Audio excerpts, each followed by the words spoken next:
성경 말씀 요한복음 19장 31절에서 37절 말씀입니다.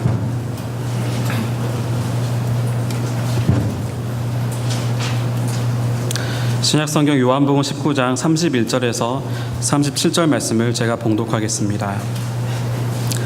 이날은 준비일이라 유대인들은 그 안식일이 큰 날이므로 그 안식일에 시체들을 십자가에 두지 아니하려 하여 빌라도에게 그들의 다리를 꺾어 시체를 치워달라 하니 군인들이 가서 예수와 함께 못 박힌 첫째 사람과 또 그 다른 사람의 다리를 꺾고 예수께 이르러서는 이미 죽으신 것을 보고 다리를 꺾지 아니하고 그중 한 군인이 창으로 옆구리를 찌르니 곧 피와 물이 나오더라.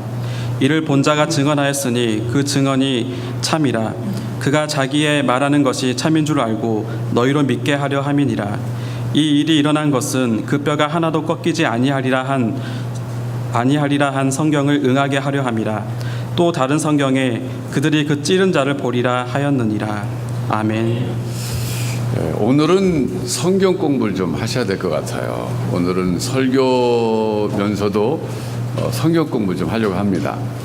오늘 본문에 보면은 구약이 인용되면서 그게 성취됐다 그러시거든요. 그래서 우리가 구약으로 돌아가서 그게 어떻게 성취됐다는 것인가 이걸 좀 배워볼까 합니다. 제목부터가 좀 설교 제목 같지가 않고 성경 공부 제목 같죠. 초대교회 성도들의 믿음의 근거 그렇게 붙였는데 초대교회 성도들은 어떻게 예수를 그리스도로 믿게 됐을까? 이런 질문을 좀 갖고 오늘 저랑 같이 공부하셨으면 좋을 것 같아요. 초대교회 성도들이라고 해서 예수님을 메시아로 쉽게 믿은 건 아닙니다. 나사렛 예수라고 하는 사람이 나타나서 이적을 많이 행하고 그리고 마지막에는 십자가에서 죽었다가 살아나셨다고 하는데 그게 사실인가? 또 그렇다면 그는 정말 메시아인가? 이런 걸 이제 그들이 질문 갖고 이제 그걸 해결했어야 되는데 그들이 해결한 그 근거는 결국 구약 성경이었습니다. 그러니까 예수님의 십자가와 그 부활 사건이 이것이 구약에서 과연 예언된 사건인가? 또 예언된 것이 성취된 사건인가? 구약으로 돌아가서 구약 성경에서 확신하고 믿게 됐습니다. 그러니까 그것이 좋은 어떤 그 믿는 방법이죠. 오늘날도 마찬가지입니다. 오늘날도 우리가 성경을 배워야 되는 이유가 예수님의 십자가 부활이라는 것이 도대체 어떤 의미가 있는가. 이제는 우리 신약까지 있으니까 구약과 신약으로 돌아가서 그 의미를 깨달을 때 믿음이 생기는 것입니다. 그래서 우리가 열심히 성경을 좀 배우려고 하는 거죠. 사도 요한이 이 요한복음을 기록한 시기가 보통 AD 80년에서 90년 사이로 봅니다. 그렇다고 하면 예수님이 부활하시고 승천하시고 나서 약 50년, 60년 후에 기록된 거예요. 근데 그렇게 기록할 때는 이유가 있었습니다. 요한복음 20장 31절로 가서 한번 여러분 보시죠. 왜 사도 요한이 요한복음이라고 하는 복음서를 기록하셨을까? 그 50년, 60년이 지난 그 다음에 그 사건에 대해서 왜 기록했을까? 31절에 그 목적과 이유를 밝히고 있습니다. 오직 이것을 기록함은 너희로 예수께서 하나님의 아들 그리스도이심을 믿게 하려 하며 또 너희로 믿고 그 이름을 힘입어 생명을 얻게 하려 함이니라. 두 가지 이유 때문에 목적을 가지고 기록했다고 그랬습니다. 하나는 나사렛 예수가 그리스도이심을 믿게 하고 싶다. 믿게 하려고 썼다. 두 번째는 그 그리스도이심을 믿고 그 이름을 힘입어서 영원한 생명을 얻게 하기 위해서 기록했다. 이렇게 얘기하고 있어요. 자, 그런데 오늘 본문 우리 아까 읽었습니다만은 거기 보면은 이제 특별히 36절 또 37절 보면 구약이 두 군데가 인용이 되고 있어요. 이 일이 일어나는 것은 그 뼈가 하나도 꺾이지 아니하리라 한 성경을 응하게 하라 함이라. 그 다음에 37절에 보면 또 다른 성경에 그들이 그 찌른 자를 보리라 하였느니라. 이것이 성취됐다 그런 얘기거든요. 여러분 아신 대로 예수님만 그 다리가 꺾이지 않았잖아요. 두 강도는 다리가 꺾임을 당했습니다. 그 다리를 꺾는다는 것은 빨리 죽게 만들려는 방법이었어요. 참 잔인하죠. 여러분 생각해 보세요. 십자가에 사람이 달렸는데 그 다리가 그래도 버티고 있잖아요. 보통 십자가 보면 이렇게 발받침 같은 거 함께 있는 거 있죠.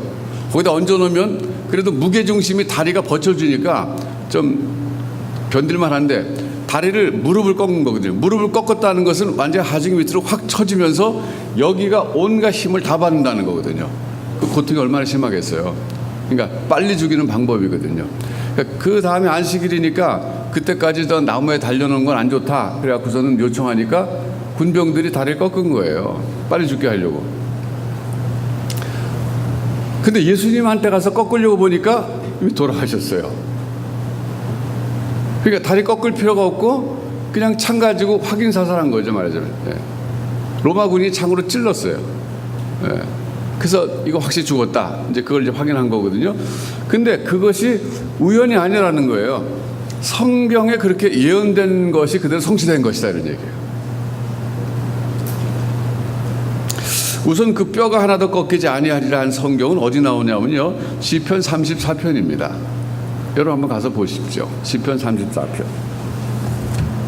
특별히 19절하고 20절 보시면 돼요. 다 보면 너무 시간이 많이 걸리니까 19절하고 20절, 시편 34편 19절하고 20절. 의인은 고난이 많으나 여호와께서 그의 모든 고난에서 건지시는도다. 그의 모든 뼈를 보호하시며 그 중에서 하나도 꺾이지 아니하도다. 그랬어요. 이건 무슨 얘기냐면요, 하나님이 의인은 보호하시는데 뼈가 꺾이는 것까지 가지 않도록 하신다, 그런 뜻이에요. 그러니까 이제 상징적인 거지만 뼈가 꺾인다는 것은 극심한 고통을 가리키는 거예요. 아주 완전히 바닥에 떨어지는 고통을 가리키는 거예요. 그러나 하나님은 비록 의인이 악인에게 고난을 당하는 것을 허락하시지만 그렇게까지 비참하게 고통을 당하도록, 뼈가 꺾이는 데까지 고통을 당하도록 하지는 않고 보호하신다, 그런 뜻이에요. 이 시편 34편의 의인은 물론 그 당시 다윗일 수도 있고 그럴 수 있죠. 근데 이것이 결국에는 예수님에게 성취됐다, 그런 얘기예요, 십자가상에서. 그러면서 예수님이 돌아가신 것은 자기 죄 때문에 돌아가신 것이 아니라 의인의 죽음을 당하신 것이다, 이걸 증명해 보이려고 했던 거예요. 그러니까 시편 34편의 주제는 하나님이 의인을 고난 중에서도 보호하신다, 이거거든요. 그러니까 보호하실 때 핍박받는 거는 좀 허용하시지만 뼈가 꺾이는 것 같은 고통, 거기까지 안 가게 하신다. 그게 하나님의 보호의 어떤 상징이거든요. 그래서 결국 예수님이 십자가상에서 뼈가 꺾이지 않았다는 것은 시편 34편에 의인을 보호하신다는 하나님의 약속의 말씀의 성취다. 그런 의미에서 예수님의 죽음은 의로운 죽음이다, 이렇게 증명해 보이는 겁니다. 거기까지 이해가 되셨죠? 이게 오늘 성경 공부의 첫 번째 내용이고요. 두 번째 내용은 그 다음 구절, 그 찌른 자를 보리라. 이건 조금 우리가 깊이 있게 다뤄봐야 돼요. 자, 제가 좀 질문해 볼게요. 여기서 그 찌른 자를 보리라 그랬는데 이 찌른 자가 누구를 가리킵니까? 로마 군인이 찔렀잖아요. 로마 군인을 가리킵니까? 다른 사람을 가리킵니까? 로마 군인을 그러니까 사지선다도 아니에요. 제가 이지선다죠. 간단하게 확률 50%. 여기 찌른 자가 로마 군인입니까? 십자가 달리신 예수님입니까? 예? 이거 쉽지 않아요.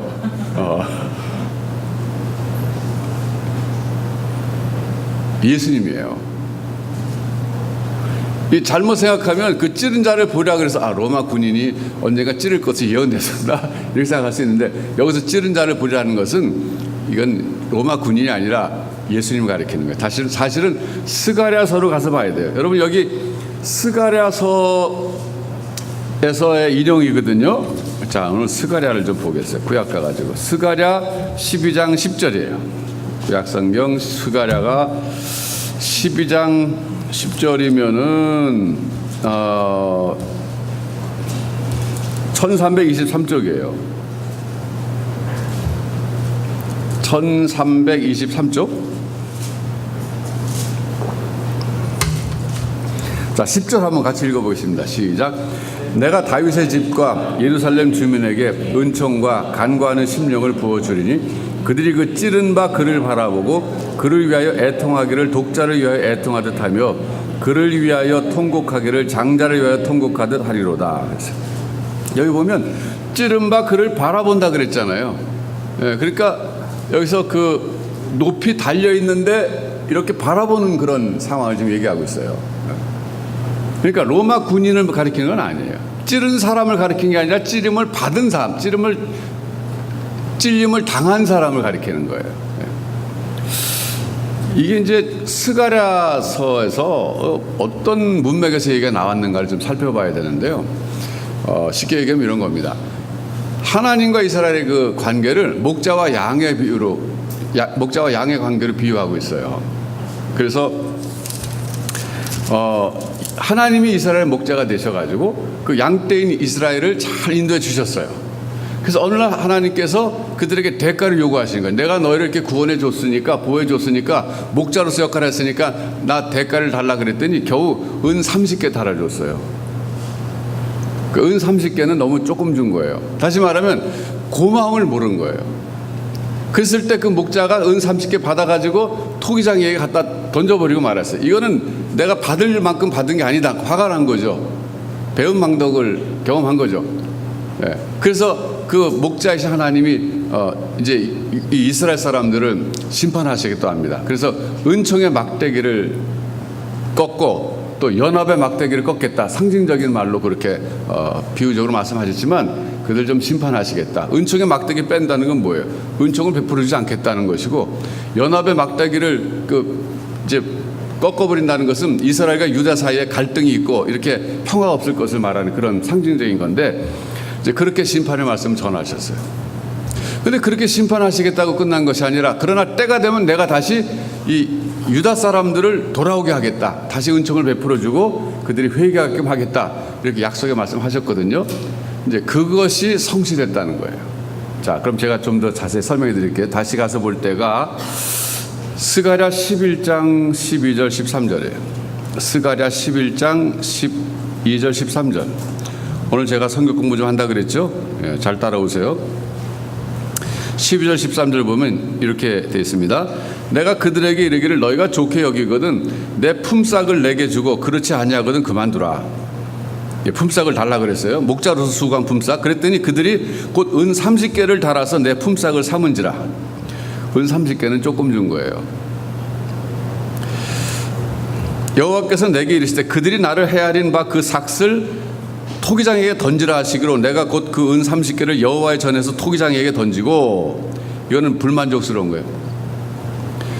그 다음 보면 내가 또 연합이라 하는 둘째 막대기를 꺾었으니 이는 유다와 이스라엘 형제의 의리를 끌으려 함이었더라. 여기 이제 둘째 막대기라 그러는데 첫 번째 막대기는 10절에 나와요. 이에 은총이라 하는 막대기를 취하여 꺾었으니 이는 모든 백성들과 세운 언약을 폐하려 하였습니다. 그러니까 간단히 정리하면 하나님께서 이스라엘 백성들이 구원해 주신 하나님의 은혜를 저버렸을 때 하나님이 그들을 심판하시겠다. 은총과 연합을 폐하겠다라고 말씀하신 겁니다. 근데 이제 거기서 끝나는 게 아니라 스가랴 12장 7절부터 10절 가서 보시죠. 하나님은 그들을 다시 회복시켜 주실 것을 말씀하고 계세요. 스가랴 12장 7절에서 10절. 여호와가 먼저 유다 장막을 구원하리니 이는 다윗의 집의 영광과 예루살렘 주민의 영광이 유다보다 더하지 못하게 하려 함이니라. 그날에 여호와가 예루살렘 주민을 보호하리니 그중에 약한 자가 그날에는 다윗 같겠고 다윗의 족속은 하나님 같고 무리 앞에 있는 여호와의 사자 같을 것이라. 예루살렘을 치러 오는 이방 나라들을 그날에 내가 멸하기를 힘쓰리라. 그 다음에 10절이 아까 봤습니다만 다시 봅니다. 내가 다윗의 집과 예루살렘 주민에게 은총과 간구하는 심령을 부어주리니 그들이 그 찌른 바 그를 바라보고 그를 위하여 애통하기를 독자를 위하여 애통하듯 하며 그를 위하여 통곡하기를 장자를 위하여 통곡하듯 하리로다. 그랬어요. 이거는요, 그 찌른 바 그를 바라보고 있어요. 그 찔림을 당한 사람이 누구냐면 상처받은 하나님인 거예요. 은 30개밖에 받지 못한 하나님. 그러니까 그들이 은 30개라고 하는 적은 돈을 드림으로써 하나님이 이 정도면 됐죠. 하나님 우리 구원해 주신 거. 그랬을 때 하나님이 마음의 상처를 마음의 찔림을 받았다는 거예요. 그게 상징적인 언어예요. 그러니까 물리적으로 하나님 찌른 건 아니지만 하나님에게 그 은혜를 제대로 참 받은 은혜를 제대로 갚아드리지 못했을 때 그게 마치 하나님을 찌른 것처럼 된 거예요. 예. 그랬는데 언젠가 하나님이 이 예루살렘 거민들, 이 사람들이 자기들이 하나님을 그렇게 마음 아프게 찔렀다는 것을 깨닫고 돌아올 날이 있다는 거예요. 예. 자, 그럼 그게 언제 성취됐냐면요, 사도행전 2장 37절 41절 오순절날 성취가 된 거예요. 사도행전 2장 37절부터 41절이요.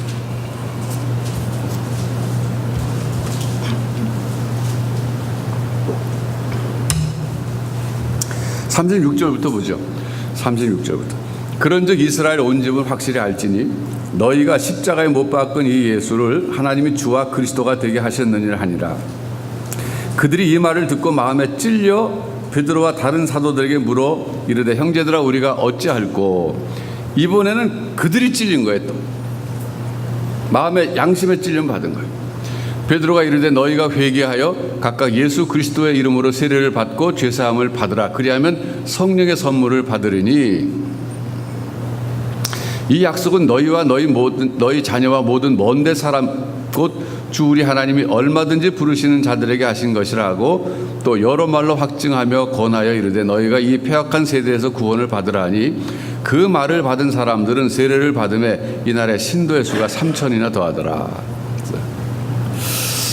여러분, 그 스가랴서의 그 찌른 자를 보리라 그 말씀하고 이 사도행전 오순절 사건하고 연결시키면서 사도 요한은 바로 이 오순절날 그 예언이 성취됐다 그런 얘기예요.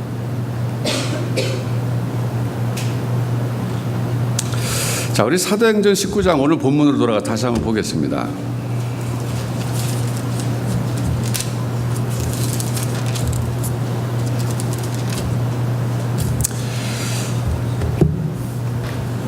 지금 아까 제가 말씀드렸지만 시기적으로 보면 AD 80년에서 90년이니까 그 십자가와 오순절 사건, 부활 사건이 일어난 지 50년이나 60년 지난 다음이에요. 예. 그때쯤에서 교인들이 직접 예수님의 사건을 경험하지 못한 세대가 많이 일어났잖아요, 이제. 예. 그러니까 사도 요한으로서는 그 사람들도 예수를 제대로 믿어야 된다는 그런 생각하셨고 또 자기 역할이 결국 그렇게 하는 거니까 그래서 생각해서 요한복음 기록한 거거든요. 근데 기록하면서 특별히 예수님이 십자가에서 달려서 돌아가실 때 그 참 다리가 꺾이지 않은 그 일과 또 그 찔림을 받은 그 일, 십자가에 이렇게 돌아가신 거 알고 확인 사살에서 찔렀지만 그 참 찌름 받은 그 사건 이런 것들을 생각하시면서 구약으로 돌아간 거죠. 사도 요한이 구약 속에서 그 십자가에서 있었던 다리 꺾이지 않은 것과 찔림 받은 그것을 그 의미를 생각하다가 그 시편 34편과 스가랴서에 가서 그 의미를 깨달은 거예요. 물론 그것은 성령께서 깨닫게 하신 거죠. 물론 이제 오늘날 그 유대인들은 예수를 메시아로 믿지 않는 유대인들은 지금도 시편 34편과 스가랴서를 자기 나름대로 해석합니다. 예수님에게 성취됐다고 해석하지 않아요. 근데 사도 요한이 그렇게 해석한 것이 신약성에 기록된 거예요. 자, 그렇다면 어느 해석이 옳을까? 오늘날 유대인들의 랍비들의 해석이 옳을까? 예를 들면 이사야 53장의 고난받는 종을요, 우리는 메시아의 고난, 예수님의 고난을 보잖아요. 그런데 유대인들은 유대 민족의 고난을 봅니다. 지금도. 고난받는 종이 단수라서 복수가 아니라서 뭐 개인 아니야 그러지만 그 사람은 그렇게 해석하잖아요. 그 집단을 가리킨다고 보고 자기네 고난받는 그 유대인으로 보는 거예요. 그러니까 완전히 해석이 다른 거죠. 그럼 우리 입장에서는 당연히 사도 요한이나 신약의 사도들이 해석한 구약 성경의 해석을 권위 있게 받아들이지만 유대인들은 지금도 그걸 받아들이지 않는 거예요, 말이죠. 그럼 우리 무슨 근거로 그럼 사도들의 그 성경 구약 성경 해석의 권위를 받아들여야 되느냐? 그 우리가 믿는 게 있어요. 믿는 게 뭐냐면 하나님은 사도들에게 성경을 기록할 수 있는 특별한 은혜를 주신 사람들이라는 거예요. 예. 그들의 그 서신과 그들의 복음서가 성경이 됐잖아요. 신약 성경. 하나님이 그들에게는 그런 특별한 그런 은혜를 주신 사람들이기 때문에 그들이 보는 구약 관점, 구약에 대한 해석이 우리는 하나님이 주신 그 특별한 진리로 보는 거예요. 이게 2000년 동안 기독교회가 견지해온 입장입니다.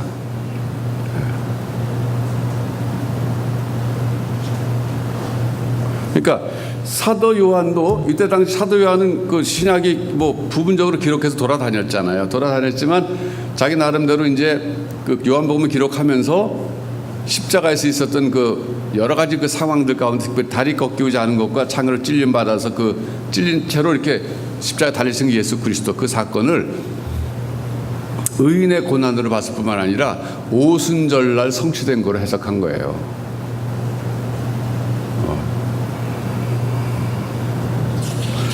그러시면서 아까 요한복음 20장 31절에서 오직 이것을 기록함은 예수가 하나님의 아들 그리스도의 이심을 믿게 하려고 내가 기록했고 또 그 이름을 힘입어서 영생을 얻도록 하기 위해서 기록한 것이다.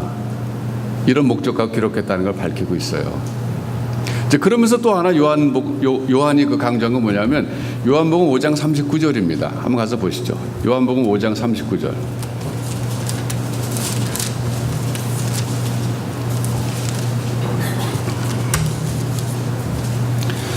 예수님이 하신 말씀을 기록해 놓은 건데요.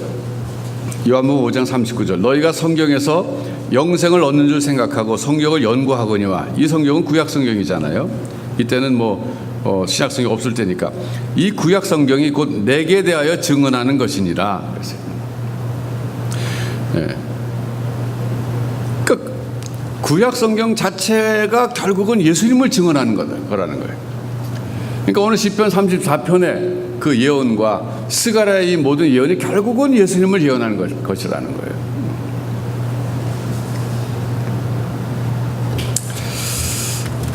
그래서 사도 요한은 그 당시 성도들이 예수님이 진짜 메시아인 것을 믿도록 하려고 이렇게 노력을 하셨고, 그리고 그들이 영생을 얻도록 하기 위해서 열심히 노력하셨다는 겁니다.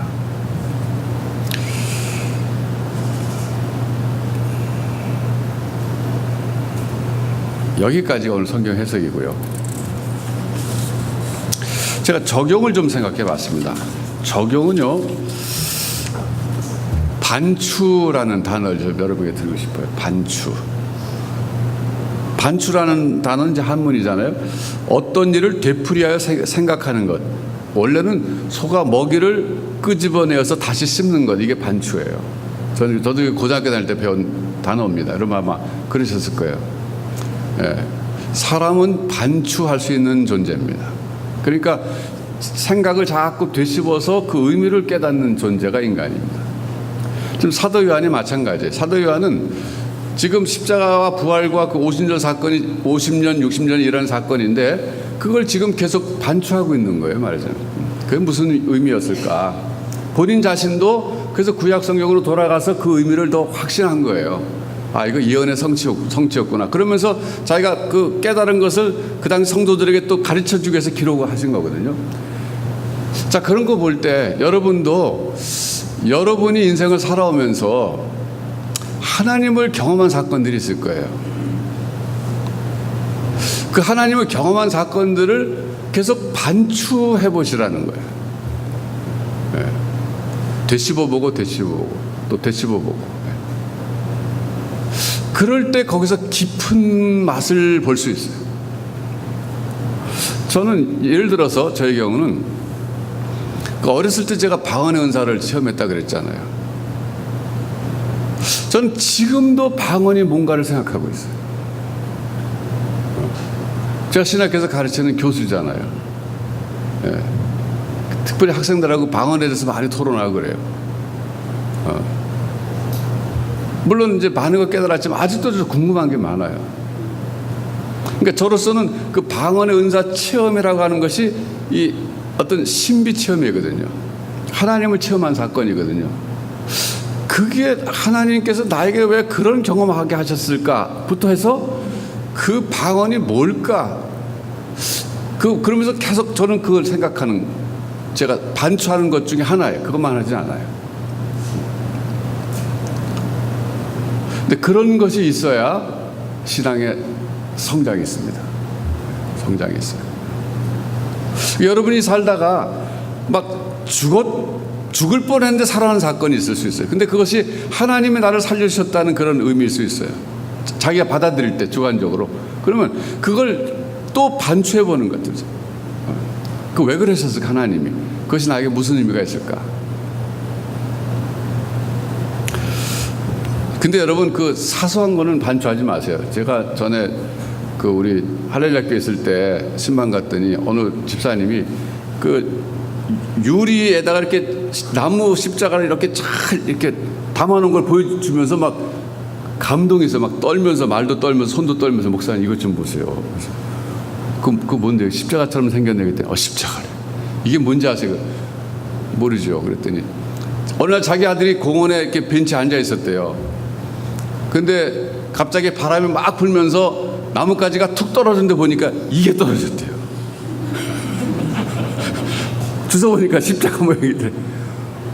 걔가 놀래가지고 갖고 와서 어머 내가 이거 벤치에 앉아 있는데 바람이 불면서 이게 떨어졌는데 보니까 십자가 이거 갖고 왔대. 그래서 자기는 너무 감동받아갖고 고이 모셔놓은 거예요. 이렇게 유리 상자 이렇게 사갖게. 제가 탓할 수도 없고 혼났어요. 세상에 아니 그건 흔한 일이잖아요. 나무가 전부 십자가처럼 생겼잖아요. 대부분 가지가. 그러면 그런 걸 찾으려면 수도 없이 많죠. 근데 제가 그때 깨달은 게 평신도 가운데 이렇게 영적으로 무지한 사람 많구나. 안타까움을 느끼죠. 어둠 속에 있구나. 참 제가 안타까웠어요 사실은. 어쨌든 인간은 반추하는 존재입니다. 사람은 생각해야 됩니다. 자꾸. 혹시 여러분 지금 인생을 살아가면서 지금까지 하나님을 만난 여러 가지 사건들 경험들을 또 생각하고 또 되씹어보고 특별히 하나님의 은혜가 있었으면 그 하나님의 은혜를 잊지 마셔야 됩니다. 그때 내가 좀 하나님의 은혜가 아니었으면 도저히 내가 이렇게 될 수 없었는데 참 감사하다. 그거를 잊지 마시고 자꾸 되씹어보고 거기서 의미를 또 찾고 그래야 하나님의 은혜에 보답할 수 있어요. 기도하겠습니다.